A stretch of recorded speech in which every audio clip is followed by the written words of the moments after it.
화장실에 좀 힘을 많이 쓰는 경향이 있더라고요. 내가 북에 있었더라면 이런 기회가 있었을까? 해외에 나가면서 확실하게 느끼는 거는 대한민국이 좀 더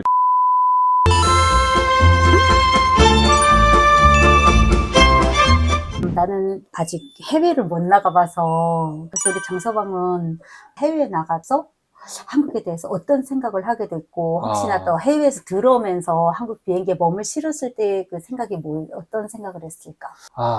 사실 탈북을 하게 되면 자연스럽게 3개국을 거쳐오잖아요. 그래서 탈북민들은 사실 북한에 살았다는 게 그 지구상에서 가장 폐쇄된 사회에 살았기 때문에 그것만큼으로도 이미 충분히 특별한 경험을 한 상황이고, 그 이후에 이제 중국과 라오스, 태국 이런 걸 거쳐서 오기 때문에 동남아를 어느 정도 한 바퀴 돌게 되는 그런 형국이잖아요. 근데 그게 사실 오롯이 어떤 여행의 기분이라기보다는 도망자의 느낌으로 체험하는 거기 때문에 그 정서를 오롯이 느끼기가 상당히 어렵죠. 제가 그 이후에도 운 좋게 이제 외국 나갈 기회가 많아서 여러 경험, 여러 생각을 많이 하게 됐는데요.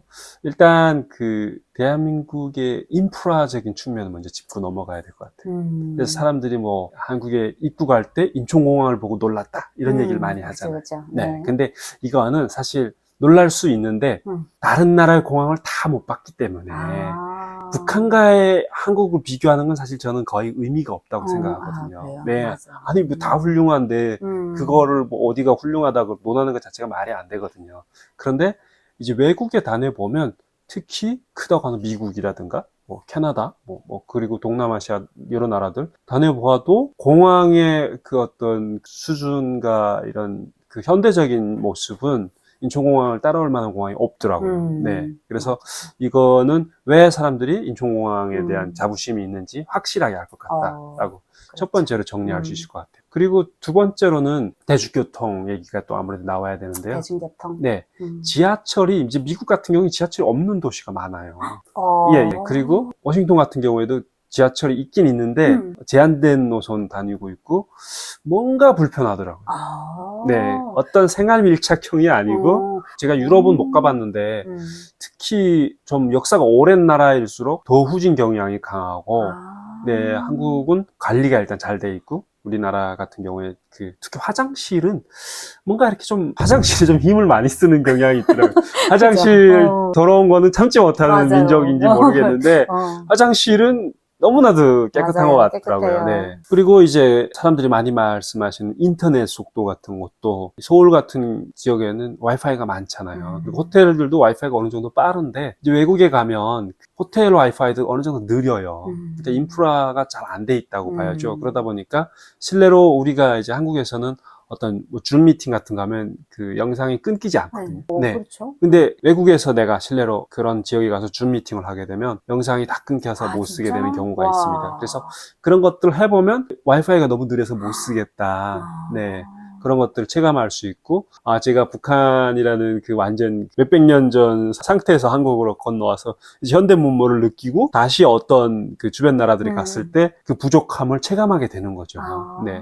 그럴 때마다 내가 너무나도 좋은 것들에 당연히 익숙이 되는구나 이런 생각 많이 하게 됩니다. 해외 나가서 느끼는 대한민국의 좋은 점들이 더 많이 보게 됐다. 그리고 또 이제 탈북민의 경우에는 사실 그 어떤 북한 사회에서의 어떤 억압이라든가 그 사회 제도에 대한 그런 것을 싫어서 이제 탈북을 했는데 탈북을 하게 되면 어느 정도 잃게 되는 것도 분명히 있단 말이죠, 우리가. 하지만 그 자유라는 그 소중함을 얻게 되는 거잖아요. 그러다 보니까 누구보다 그 자유를 더 소중하게 여기고 이제 여행을 하게 되면 그 자유가 가장 빛나는 순간이 되는 거죠. 그래서 평소에 뭐 물론 탈북민도 사람인지라 세상 살아가는데 힘든 순간도 있고 지칠 때도 있지만 이렇게 외국에 다니는 순간만큼은 내가 북에 있었더라면 이런 기회가 있었을까? 그런 질문 한 번씩은 해보게 되면서 너무나도 그 자유라든가 이런 것의 소중함을 다시 한번 확인하는 순간이 되는 거죠. 우리 장서방 뭐 미국이나 캐나다 가면은 뭐 언어 소통에서의 그런 불편함은 없겠죠? 있죠. 있어요? 이게 영어에 관한 문제인데 실내로 북한에서 이제 종교 교육을 받게 되면 고등학교 1학년부터 6학년까지 영어를 배우고 대학도 거의 3년을 가르칩니다. 그래서 9년 가까이 영어를 배우거든요.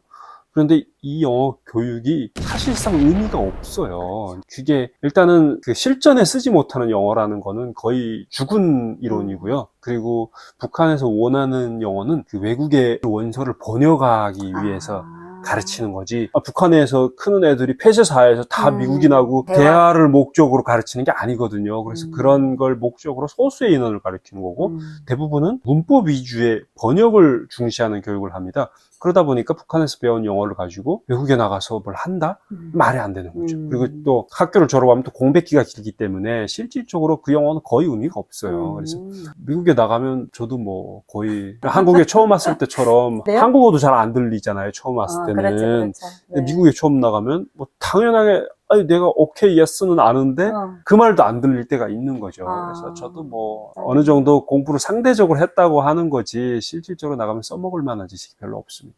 캐나다랑 그런 데는 이제 대체로 뭐 개인 여행이 아니고 네네네. 그런 사업적인 것들로 갔다 오는 거죠? 그쵸. 제가 뭐 이렇게 여행을 탈 만큼 여유롭진 않으니까요. 갔던 나라들 중에서 가장 좀 기억에 남는다거나 이거는 정말 공감이 된다라고 했던 그런 에피소드는 없어요? 아무래도 사람이니까 어떤 낯선 곳에 가면 뭔가 어떤 식으로든 깨달음이 오게 되는데요. 해외에 나가면서 확실하게 느끼는 거는 우리 대한민국이 좀 더 이렇게 사람들이 많이 모여 사는구나 이런 걸 느낄 수 있어요. 한국 사람들이 많이 모여 산다? 예, 이제 서울처럼 이제 인구가 빽빽하고 과밀되어 있고 이런 규모의 경제 같은 느낌이 들거든요. 아파트가 막 높게 솟아 있고 주변에 인프라들이 쫙 깔려 있고 이렇게 함께 살면서 분명히 세이브되는 비용이 있어요.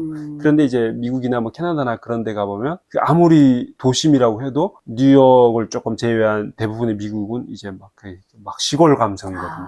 이렇게 막 흩어져 있고 지역마다 이렇게 흩어져 있으면 그 지역 중심으로 어떤 인프라가 충분하지 못해요. 그래서 서비스 하는 것도 밤 늦게까지 하지 않고 막 저녁 7시, 8시 되면 일찍이 다 문을 닫고 그래서 그런 것들을 느끼면서 한국에서는 이런 것들이 너무 좋았었는데 밤에 뭐 치킨도 시켜 그렇죠. 먹고 배달의 민족 외국에는 잠을 안 자죠. 외국에는 그런 걸 할 때가 사실 마땅치 않는 거죠. 그래서 그런 걸 보면서 이게 참 많이 다르구나. 네. 그만큼 그 어떤 사람들의 삶의 방식에서 많은 차이가 있다라는 거죠. 그런 것들을 많이 느꼈던 것 같습니다. 대한민국은 인프라로 인해서 서비스의 편리함을 많이 느끼고 산다. 그렇죠. 같이 살기 때문에 어느 정도 이런 집약적인 면에서 분명히 효율적인 면이 분명히 존재하는 거죠. 나가면 그런 답답함도 좀 겪나 봐요. 저는 항상 패키지로만 다녀가지고. 그럼요. 저희 같은 경우에는 그런 게 좀 있거든요. 저는 너무 이렇게 지방에 산 건 아닌데 한국에 와서 살다 보면 어느 정도 막 그 도심살이가 조금 숨막힐 때가 있어요. 향수병일 수도 있는데 그래서 막 전원주택 같은 걸 어떻게 좀 잡고 시골로 가서 살아볼까 이런 생각이 있거든요. 어찌 보면 좀 뭐 도피 같은 느낌일 수도 있는데 그런 감정이 많이 들기도 하는데 이렇게 조금 좀 찾아보면 가스비도 엄청 나온다 그러고 난방비도 나온다 그러고 그래서 우리가 이렇게 모여 사는 게 분명히 세이브되고 좋은 점이 많구나 하는 걸 새삼스럽게 느끼게 되는 거죠. 가만 보면 이 서울에 살던 젊은 친구들은 이 수도권 밖에 어디 그런 데는 안 나가려고. 네네. 가난할수록 도심에 살아야 된다 그러더라고요. 네. 그래서 외국을 다니면서 대한민국의 이런 좋은 점들을 많이 찾아보게 됐다. 되게 긍정적인 것 같아요. 그죠, 여러분? 우리 장서방이 정말 무자라도 쑥쑥 잘 자라고 있습니다. 사실 저는 한국 초창기에 왔을 때라든가 유튜브 초창기 했을 때 제가 대한민국의 우수한 점이라든가 이런 것들을 별로 이야기를 안 했어요.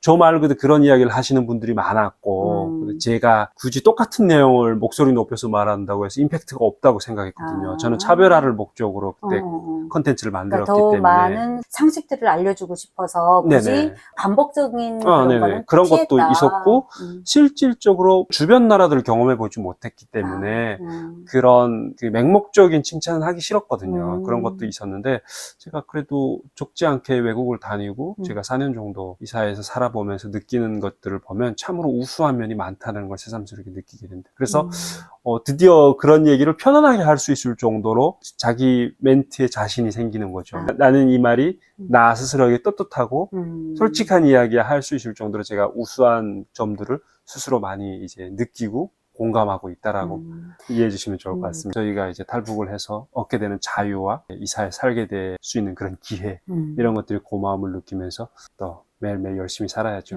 지금 대학원도 또 열심히 다니고 앞으로 어떤 진로로 가고 싶어요? 그 진로에 대한 고민은 사실 굉장히 많이 하고 있긴 한데요. 제가 한국에 오기 전까지 제가 여기 오게 될 줄 몰랐어요. 그렇죠. 그렇기 때문에 사실 진로를 고민하는 거는 그렇게까지 의미가 있지는 않다고 생각하거든요. 의미를. 왜냐하면 바뀔 수 있으니까. 그렇기 때문에 그냥 제가 할 수 있는 범위 내에서 그냥 부끄럽지 않게 사는 게 제가 할 수 있는 최선인 것 같습니다. 참, 우리 장서방을 한국에 오기까지 비정한 이모 많이 반대도 하고 했는데, 우리 조카의 선택을 저는 너무 존중했고, 또 지금도 너무 잘하고 있고. 현 와이프죠. 제가 다른 채널에 나가서 저희 와이프에 대한 고마움을 이렇게 많이 표현을 안 한 것도 있어요. 부끄러워서? 아니, 부끄럽다기보다는 이렇게 얘기를 하면 할수록 이거는 어느 정도 매체의 성격이기 때문에 저의 사심이 없다고 말할 수 없잖아요. 그렇기 때문에 제 스스로가 마음속으로 고맙게 생각하고, 네, 제가 잘하기 위해서 노력을 하는 거고, 네, 저번 주에 오면 사실 그 많은 유혹과 흔들릴 수밖에 없는 그런 가능성들도 많지만 저는 무엇보다 그 고마움이 얼마나 크고 사람이 얼마나 소중한지 잘 알기 때문에 잘 해주고, 네, 자기 자리에서 최선을 다하려고 노력하고 있습니다. 네, 정말 이 부부만큼 정말 소중한 인연, 북한에서 한국으로 여자친구를 찾아온 정말 소중한 인연들인데요, 여러분. 이 친구들이 정말 대한민국의 세세대 미래로서 훌륭히 자라기를 우리 응원하면서 네, 오늘의 이 시간을 마치도록 하겠습니다. 시청해 주셔서 감사합니다. 감사합니다.